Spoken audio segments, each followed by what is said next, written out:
Continuando entonces con el último libro que hemos estudiado, Mateo capítulo 11. Este capítulo nos narra algunos apartes del ministerio de Jesús, que ya había comenzado su ministerio. Y veo aquí que pues el personaje como central aparte, que es Jesucristo, es Juan el Bautista, su primo hermano, que fue el que preparó el camino para que Jesús iniciara y pudiera realizar su ministerio. Fue el medio que Dios utilizó para que se cumplieran sus propósitos. Pero aquí Mateo específicamente nos da una reflexión sobre la duda ante el ministerio de Jesús por parte de Juan el Bautista. Jesús, antes hay que ver que Jesús critica la incredulidad de las ciudades que lo vieron obrar milagros, pero alaba a Juan el Bautista, aunque el más pequeño en el reino de los cielos es mayor que él. Decía Jesús que Juan el Bautista era mayor que él. La reflexión central es que la fe y el arrepentimiento son esenciales para responder a la revelación de Dios en Jesús, invitando a los que están cansados a encontrar descanso en Él. ¿Por qué la duda de Juan el Bautista? Mateo 11, versículos 2 y 13. Colocándolos en contexto, Juan estaba encarcelado por causa de o por orden de el rey Herodes. Él envía a Juan el Bautista. Bueno, ¿por qué estaba encarcelado?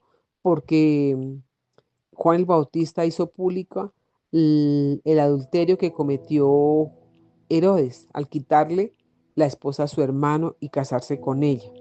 Dejar a su esposa para casarse con la esposa de su hermano. Esto disgustó a Herodes y vio la oportunidad para poderlo encarcelar y lo hizo. Entonces, él estaba preso por ese motivo. Entonces, estando él encarcelado, él envía a 2 de sus discípulos a preguntarle a Jesús si él era el Cristo, el que ha de venir. Él lo hizo y mandó a estos discípulos para que ellos mismos lo hicieran directamente, para que dejaran la duda. Y aún pienso que Juan el Bautista también tenía un poco de duda si realmente él era el Cristo. La duda surge cuando las expectativas pues no se cumplen, incluso para figuras tan cercanas mm, como Juan. La respuesta de Jesús en el versículo 4 al 6 eh, y la crítica que él hizo. Los signos del Mesías. Jesús responde mostrando los milagros que realiza. Sana enfermos, resucita muertos, da la buena noticia a los pobres. El contraste con la generación actual. Jesús compara a la generación incrédula con niños que juegan en la plaza. A pesar de la predicación de Juan y la manifestación de Jesús, la gente no responde ni se arrepiente. Es decir, que aunque veían todo lo que Jesús hacía, ellos no buscar acercarse a Dios, no se arrepentían de sus malas acciones. Por eso se anuncia el juicio sobre las ciudades en el versículo 7 al 11. El juicio de Dios es severo.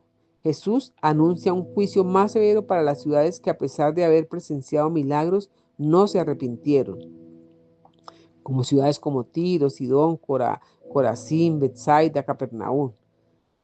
Eh, y tenemos que darnos cuenta que el Señor Jesús estaba dando luz a los pueblos pecadores. Y entre mayor luz, mayor es la responsabilidad. La responsabilidad es mayor cuando hay más oportunidades de conocer la verdad. La incredulidad de estas ciudades es más grave que la de Sodoma, que nunca tuvo un acceso similar a la verdad. Por eso él advierte que mayor será el castigo para ellos que el castigo que tuvo Sodoma y Gomorra, porque ellos no tuvieron ningún acceso a tanta verdad como la que tuvieron estas ciudades. Y nosotros en la vida actual. Entonces, mayor es nuestra responsabilidad ahora que conocemos la verdad.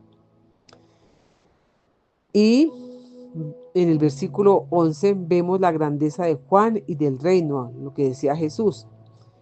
Juan fue un profeta sin igual y Jesús lo elogia como el más grande de los profetas. El mayor en el cielo es inferior, decía Jesús. Sin embargo, enseña que el miembro más humilde del reino de los cielos es superior a Juan. Juan es la figura cumbre de la era antigua, el punto más alto que se podía alcanzar antes de la revelación completa de Jesús.